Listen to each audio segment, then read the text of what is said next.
함께 봉독드릴 하나님의 말씀은 이사야 7장 10절로 17절까지입니다.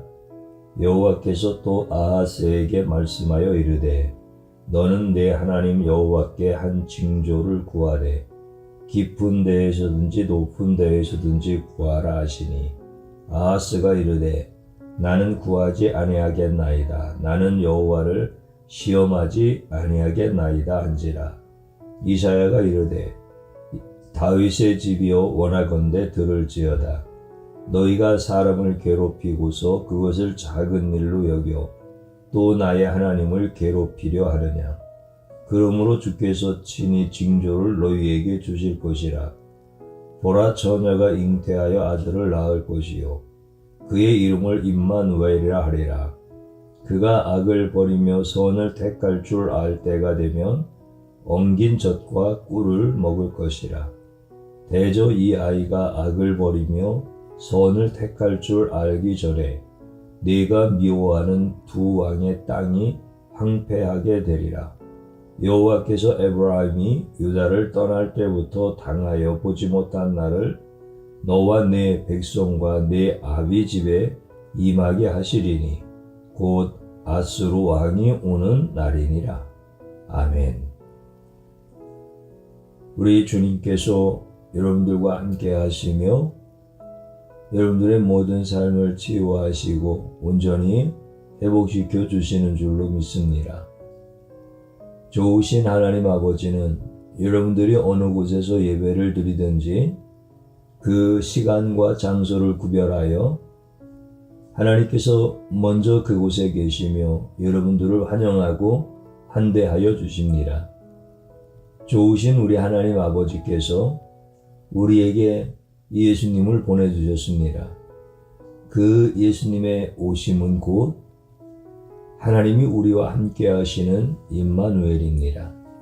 오늘 말씀 속에서 예수님을 또다시 깊이 경험하게 우리 하나님께서 은혜를 베풀어 주시고 우리가 만난 예수님으로 인하여서 즐거움이, 기쁨이, 감사가 우리의 삶에 넘쳐나기를 주님의 이름으로 축복합니다. 저는 오늘 임마누엘이라고 하는 제목의 말씀으로 함께 은혜를 받고자 합니다. 모든 인간은 좋은 결과를 얻기 위해서 많은 노력과 많은 수고를 합니다. 좋은 결과를 얻기 위해 잠도 자지 못하고 구슬땀을 흘려서 최선을 다합니다. 이 사람이 정상에 올라섰을 때 그 사람의 수고와 노력의 결실하고 모두가 손뼉치며 그 공로를 인정합니다. 그러나 나쁜 결과를 얻었을 때 그 사람은 도대체 무엇을 했는지 의아한 경우가 있습니다. 국가대표로 뽑은 선수들이 성적이 안 좋았다면 전 국민이 큰 실망하고 있을 때에 뒤에 알려진 사실이 중요한 경기 전날 선수들이 밤늦게까지 술을 먹고 파티를 즐겼다는 말에 온 국민이 분노하게 되고 경악을 금치 못할 수밖에 없습니다.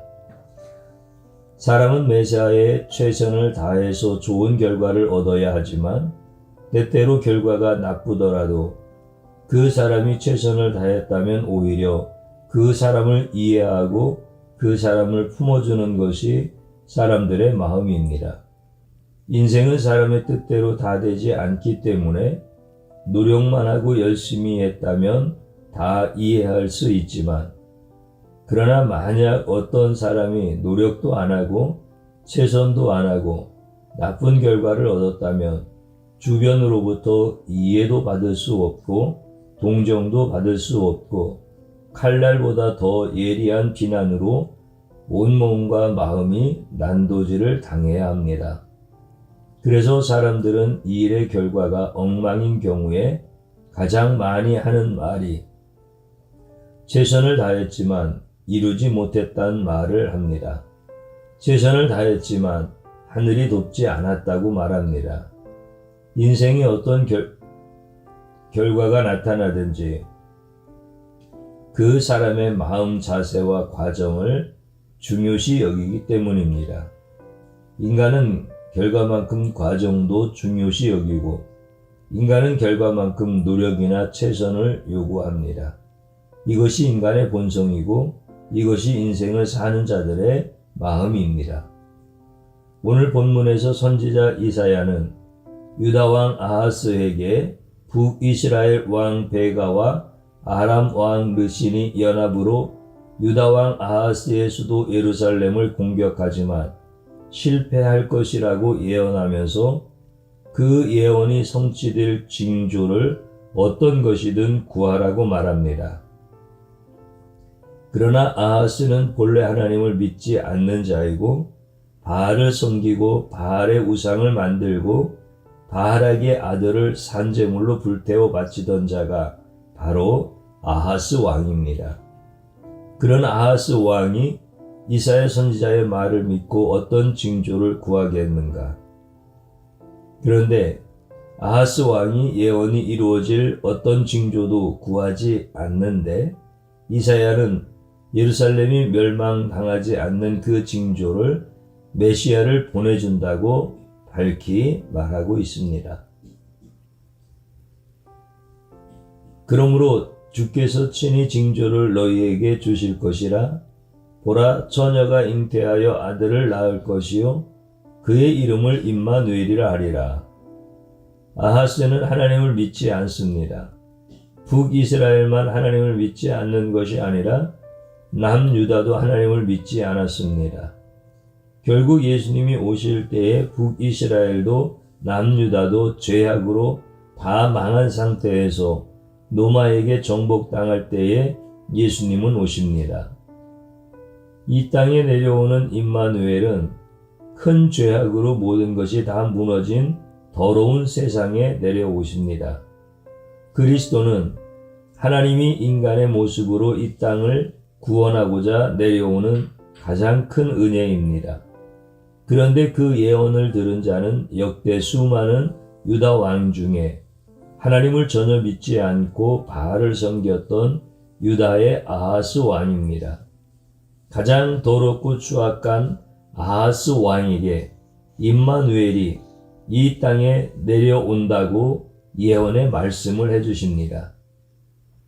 인간이 받은 은혜의 선물 중에 가장 큰 선물은 바로 그리스도가 이 땅에 내려오심입니다.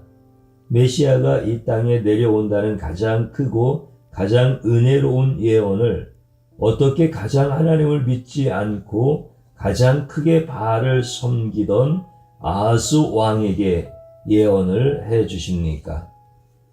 그뿐 아니라 임마누엘 예수님께서 이 땅에 오실 때에 그때의 영적 상황을 오늘 본문에서 설명해 주고 있습니다. 대저 이 아이가 악을 버리며 선을 택할 줄 알기 전에, 이 말씀은 곧 메시아가 태어나기 전에 일어날 사건을 의미합니다. 뒷부분에서 네가 미워하는 두 왕의 땅이 황폐하게 되리라. 이것은 가깝게 아람과 이스라엘의 멸망을 말씀하고 있는 것입니다. 그리고 멀리서는 북이스라엘과 남유다의 멸망을 의미합니다. 예수님이 오기 전에 아람과 북이스라엘도 이미 멸망했고 예수님이 오기 전에 유다와 이스라엘도 이미 황폐하게 되었습니다. 이 말씀은 이사야 7장과 8장으로 이어진 예언의 말씀입니다. 다시 말해서 예수님이 이 땅에 오시기 전에 이 땅은 죄악으로 인하여 황폐해지고 이 땅은 죄악으로 인하여 하나님의 징계를 받아 심판을 받을 것이라고 미리 예언하신 말씀입니다. 왜 임마누엘 예수님이 내려오실 때에 가장 죄악이 많고 가장 영적으로 황폐할 때에 내려오십니까? 하나님은 선지자 이사야를 통해서 유다의 죄악들을 말씀하십니다. 이사야가 이르되 다윗의 집이여 원하건대 들을지어다. 너희가 사람을 괴롭히고서 그것을 작은 일로 여겨 또 나의 하나님을 괴롭히려 하느냐. 사람뿐만 아니라 하나님을 괴롭히는 때에 임마누엘 예수가 이 땅에 내려온다는 예언과 또한 영적으로 가장 더럽고 황폐할 때에 예수가 내려온다고 말씀하시는 것입니다. 예수님이 인류를 구원하고자 할 때에 인간들은 가장 깨끗하고 가장 의롭고 가장 선해야 하는 것이 아닙니까? 왜 오늘 본문에 가장 죄가 많은 유다왕 아하스에게 메시아가 온다는 말과 가장 죄가 많은 황폐한 땅에 메시아는 내려오십니까? 모든 인간은 죄로 더러워지면 은혜를 받는 것입니까? 메시아는 인간이 가장 착하게 살려고 몸부림칠 때 내려오셔야 합니다. 인간이 조금이라도 착한 선을 행할 때에 메시아가 도와주러 와야 합니다. 태초에 하나님께서 인간을 창조하시고 항상 인간과 함께 하셨습니다. 인간이 타락하기 전에 에덴 동산에서 하나님은 수시로 인간에게 내려와서 함께 거니시고 함께 대화하시고 함께 교제하셨습니다.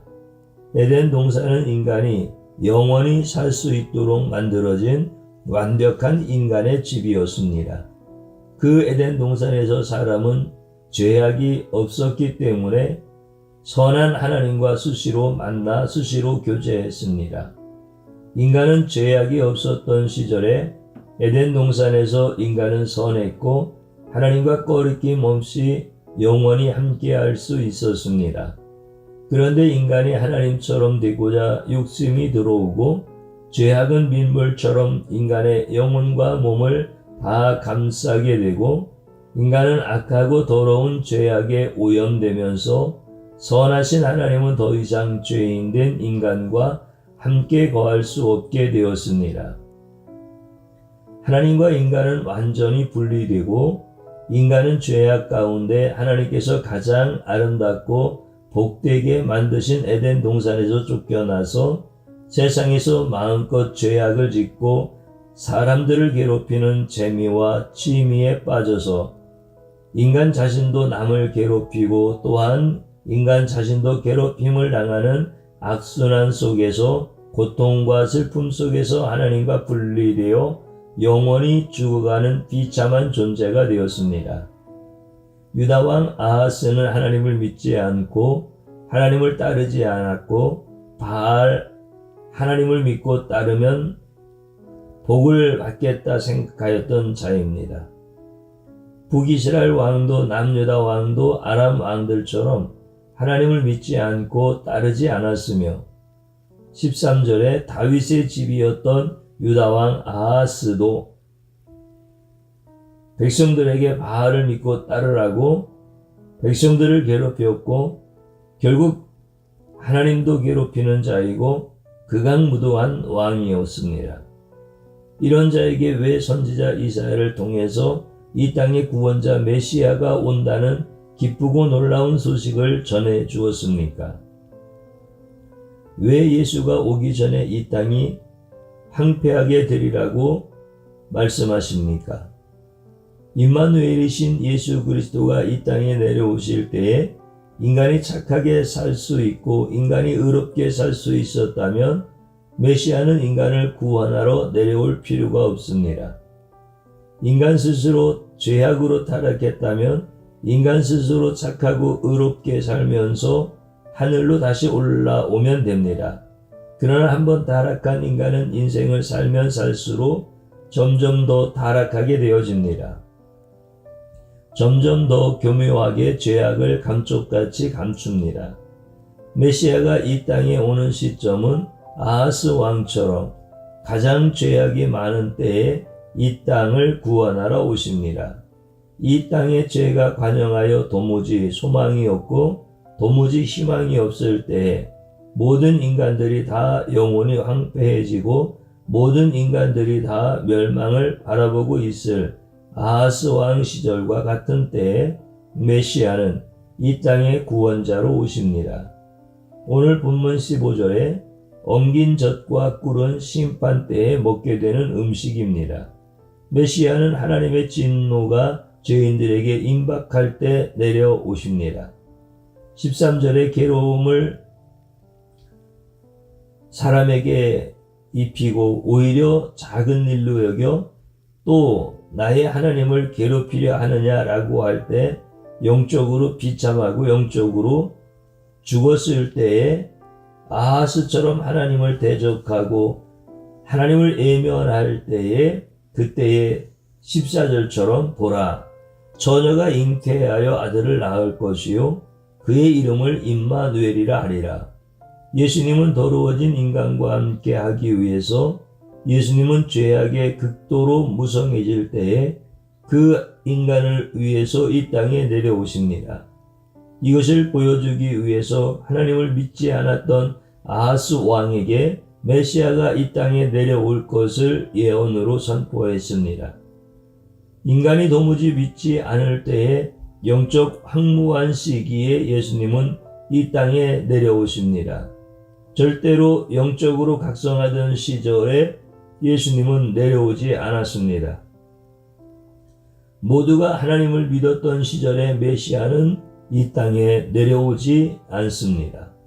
임마누엘 예수는 사람과 하나님을 괴롭힐 때에 이 땅에 내려오십니다.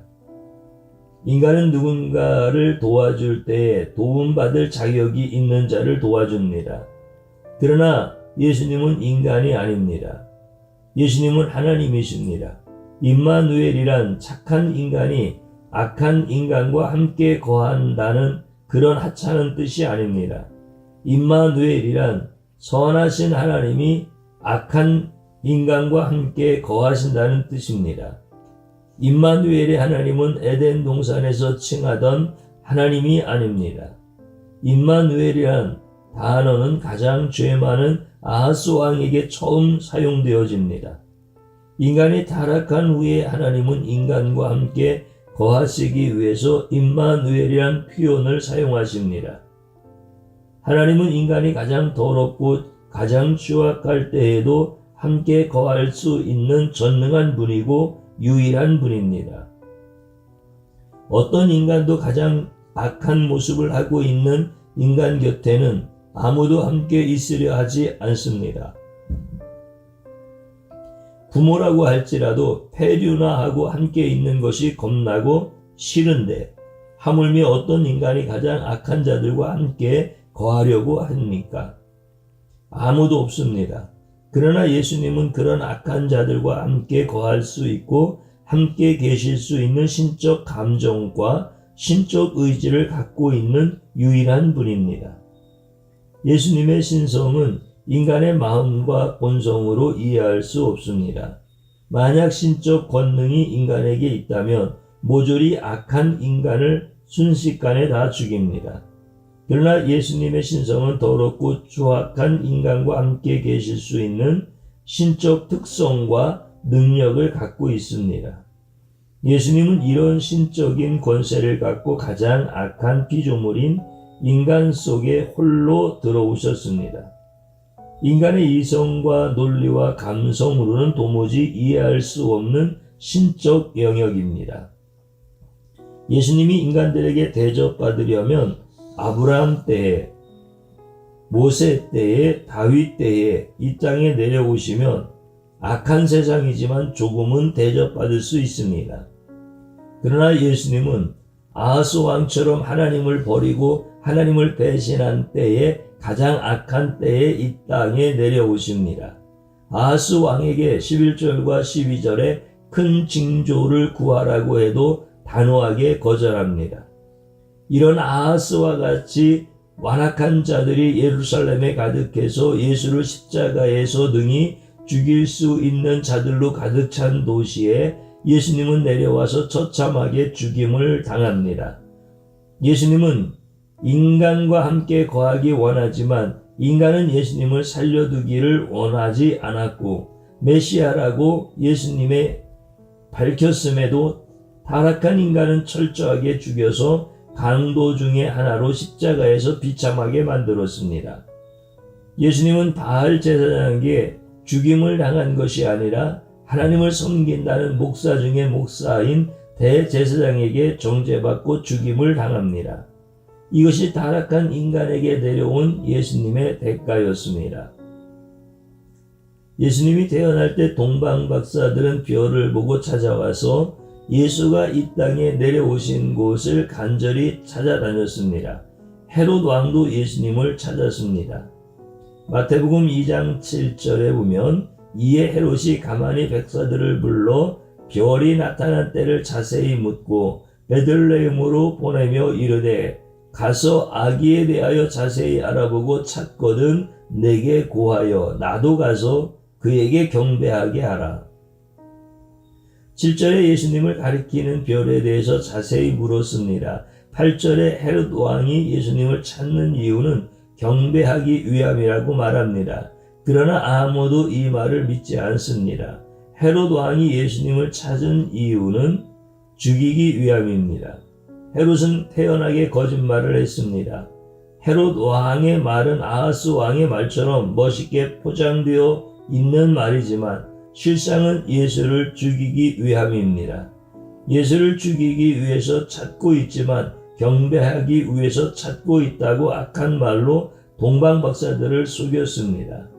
유다의 왕이었던 헤롯 왕은 가장 악한 왕이었고 예수를 죽이기 위해서 찾았던 왕이었습니다. 예수를 죽이기 위해서 거짓말도 서슴지 않는 간악한 왕이었습니다. 이럴 때에 예수님은 이 죄 많은 땅에 내려와서 자신을 죽이려는 자들을 구원하기 위해 하늘의 영광을 버리고 천하고 악한 이 세상에 내려오셨습니다. 임마누엘 하나님은 언제 인간과 함께 하십니까? 인간이 착하고 인간이 선할 때가 아닙니다. 임마누엘 예수 그리스도가 이 땅에 내려왔을 때에는 인간이 가장 악하고 인간이 가장 더럽고 인간이 가장 죄악에 물들어서 더 이상 어떤 선도 어떤 의로움도 하나도 없을 때에 인간을 구원하고자 내려왔습니다. 임마누엘 하나님은 거룩하고 죄가 없는 에덴 동산에서 선포하지 않고 북이스라엘뿐만 아니라 남유다까지 사람을 괴롭히는 것을 넘어서 하나님까지 괴롭히고 대적할 때에 이 땅에 내려오셨습니다. 임마누엘의 하나님은 선한 자와 함께하지 않습니다. 임마누엘의 하나님은 거룩한 자와 함께하지 않습니다. 임마누엘의 예수님은 죄인들과 함께했고 죄인들과 함께 계셨고 죄인들을 위해서 이 천한 땅에 내려왔습니다. 사람들은 착하고 선한 자와 함께 거하기 원하지만 임마누엘 예수님은 죄인과 함께 거하기를 간절히 원했습니다. 사람들은 자기에게 도움이 되고 자기에게 유익이 되는 자와 함께 거하기를 원합니다. 그러나 예수님은 자기를 죽이려는 자와 함께 거하기를 그토록 원하셨습니다. 하나님 아버지는 언제 예수님을 이 땅에 보내셨습니까? 은혜의 시기에 깨끗한 시절에 영광과 가득한 때에 하나님 아버지는 예수님을 이 땅에 보내지 않았습니다. 하나님 아버지는 인간이 가장 더럽고 추악해서 더 이상 상종할 수 없을 때에 예수님을 보냅니다. 인간의 영혼은 하나님의 영과 더불어 함께하던 죄악이 없었던 에덴 동산 시절에 예수님을 인간의 모습으로 내려보낸 것이 아닙니다. 고귀한 인간이 하나님을 대적하고 짐승처럼 사나워지고 인간들끼리 서로 죽이고 노예 삼고 핍박하고 외면할 때에 바로 그때에 예수님을 이 땅에 보내십니다. 성탄절의 시점이 유대 역사상 가장 영적으로 가장 참혹하고 어두운 시절이었습니다. 비록 유대 진구 지도자들은 많았고 그 당시 신학교도 많았고 희당도 많았지만 하나님을 가장 몰랐던 시절에 하나님 아버지는 예수를 이 땅에 보내 죽어가는 인간들에게 함께 거하면서 다시 하나님 아버지가 누군지 인간이 어떻게 인간의 완악하고 인간을 버린다면 예수님은 이 땅에 내려오지 않습니다. 하나님 아버지가 보낸 가장 큰 은혜인 예수님은 가장 참담한 시절에 내려와 주셨습니다. 유다왕 아하스 왕은 하나님을 배신하고 바알을 섬겼던 왕입니다. 아하스 때 유다의 국력은 최악의 상황이 됩니다. 매번 주변국과 전쟁할 때마다 전쟁에서 완벽하게 집니다. 특히 북이스라엘과 막강한 아람의 연합군이 예루살렘을 공격해서 유다의 수도를 무너뜨리고 새로운 친북 이스라엘 정부를 세워서 남쪽 유다를 없애려고 합니다. 전쟁이 임박했을 때 모든 유다 민족은 망연자실 삶을 포기합니다. 그때 이사야 선지자를 통해서 예루살렘이 멸망당하지 않는 이유는 바로 예루살렘의 임마누엘 메시아가 이 땅에 내려와서 예언의 장소가 되었기 때문에 가장 악했던 아하스 왕에게 믿던 말던 놀라운 예언을 선포합니다. 예루살렘이 망하거나 없어지지 않는 것은 아하스의 의로움이나 유대민족이 선하기 때문이 아니라 더럽고 추악해도 메시아가 이 땅에 내려오는데 바로 그 장소가 예루살렘이기 때문에 예루살렘은 없어질 수 없는 놀라운 일을 선포합니다.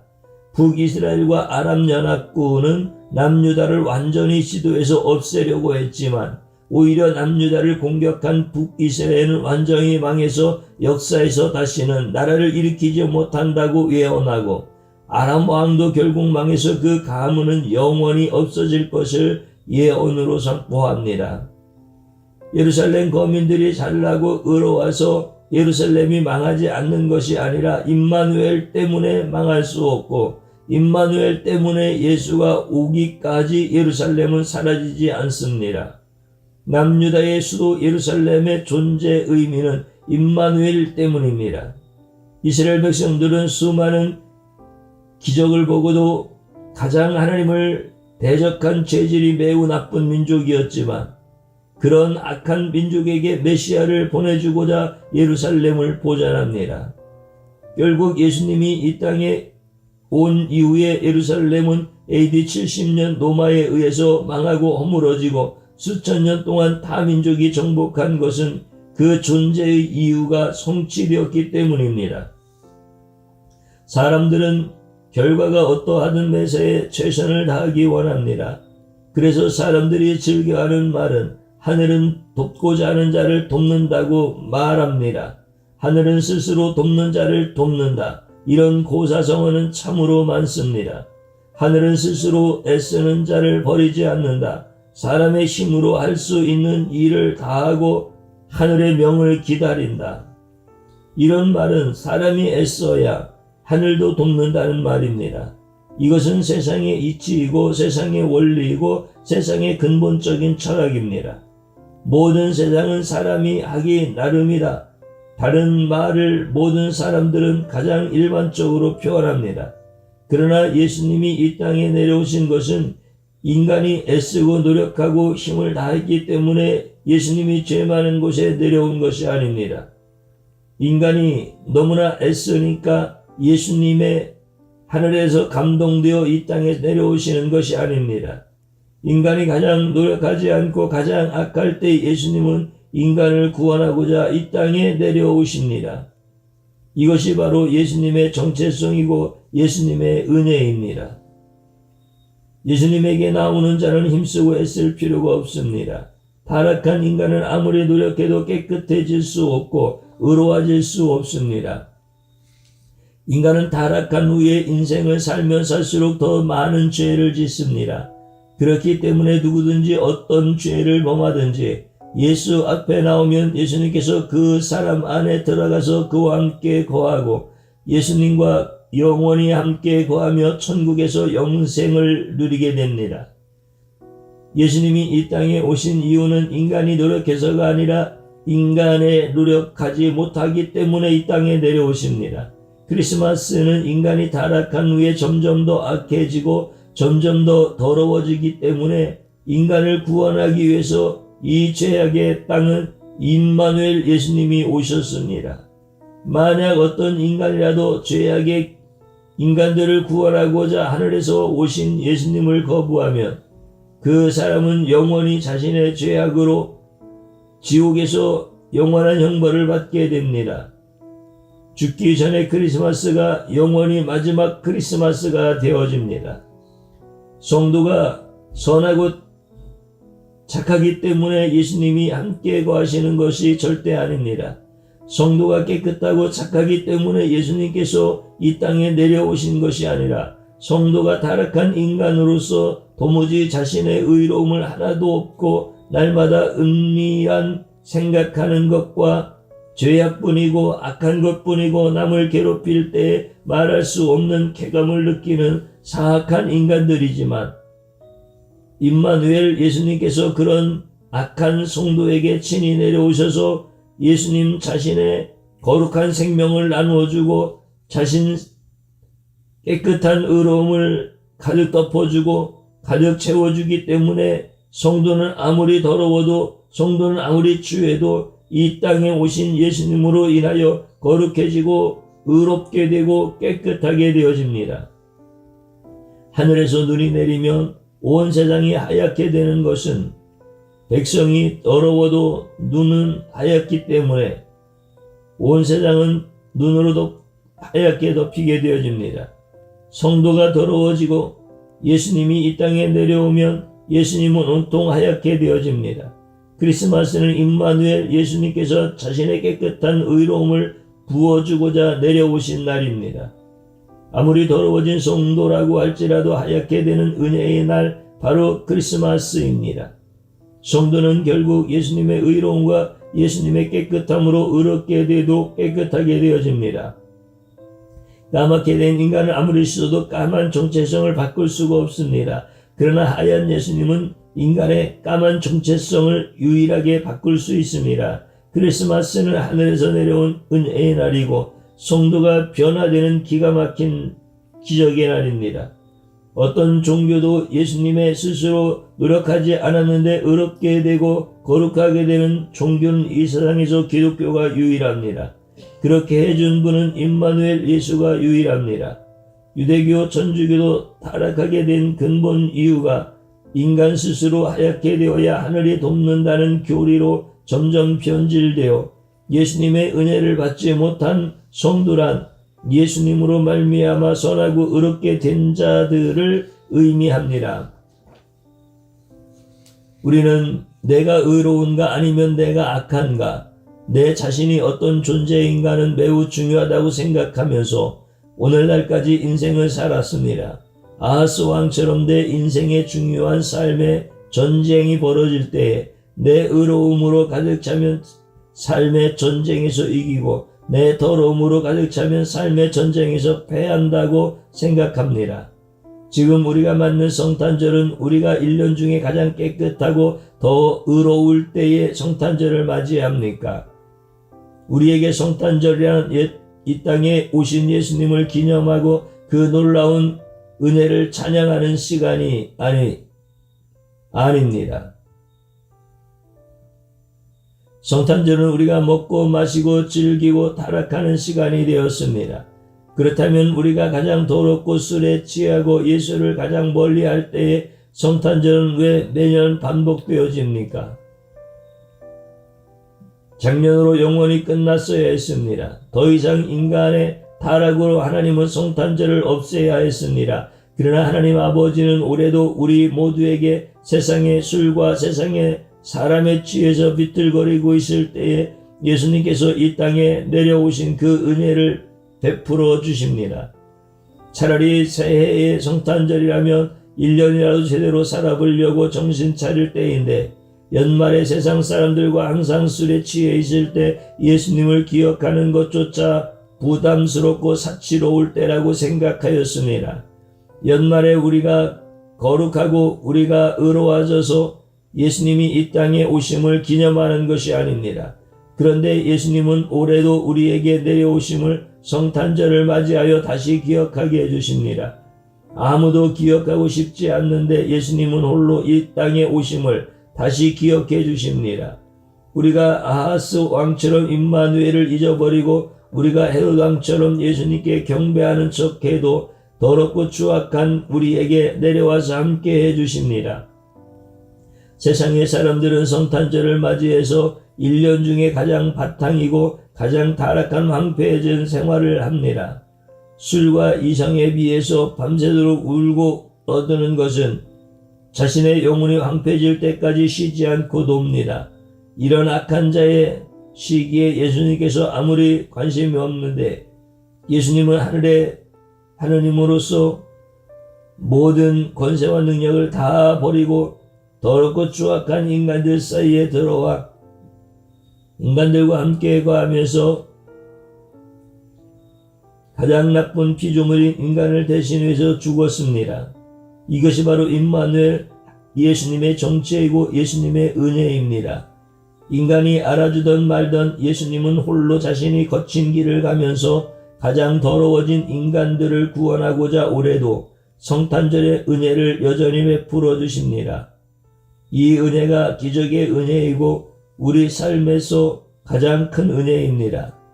올해도 1년을 살면서 유다 죄로 말미암아 더러워지고 황폐해진 우리의 영혼을 임마누엘 예수로 다 용서해 주시고 구원의 길을 계속 걷도록 해 주십니다. 성탄절 때에 왜 우리가 예수님께 감사 예배를 드립니까? 우리 자신에게 올해도 감사할 만한 것이 많기 때문인가?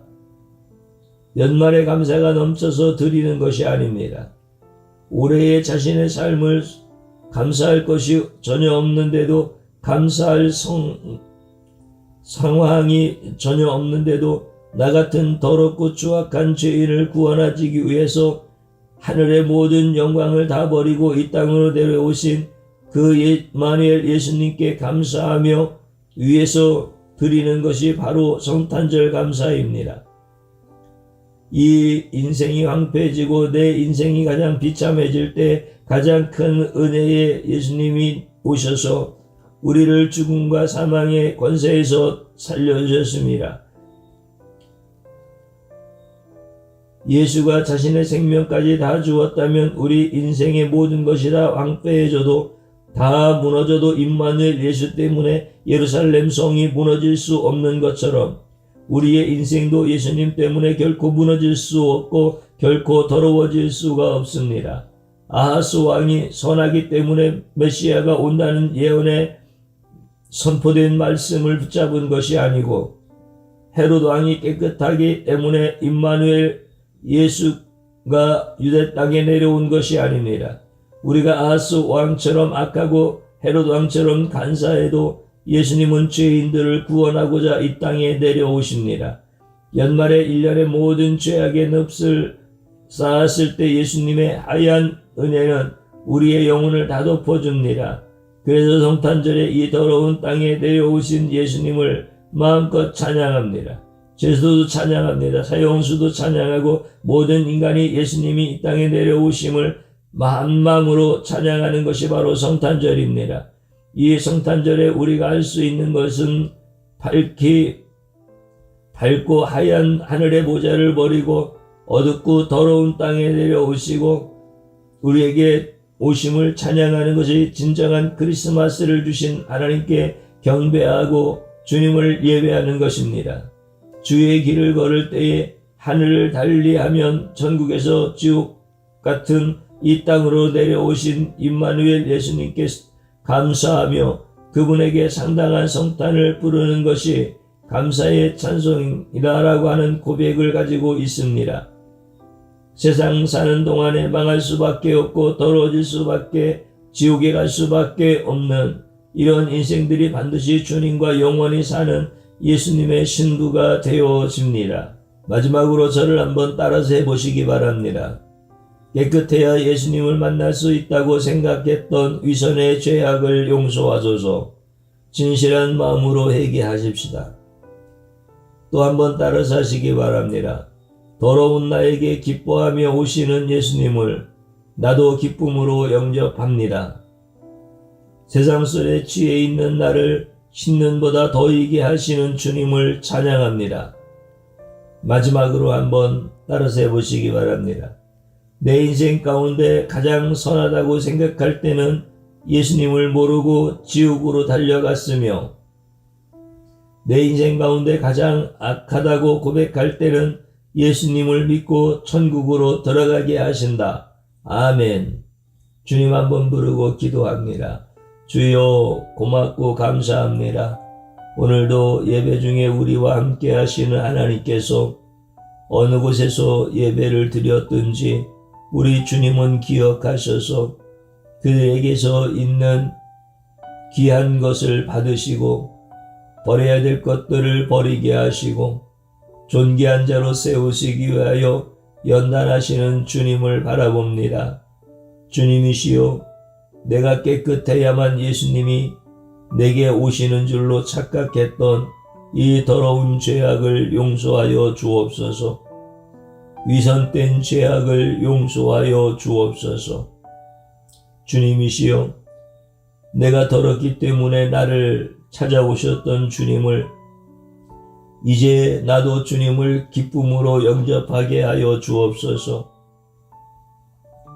내가 여전히 세상술에 취해 있을지라도 버리지 아니하시고 우리 주님께서 붙드시고 인도하심으로 인하여 주님을 찬양하고 감사와 영광을 올려드립니다.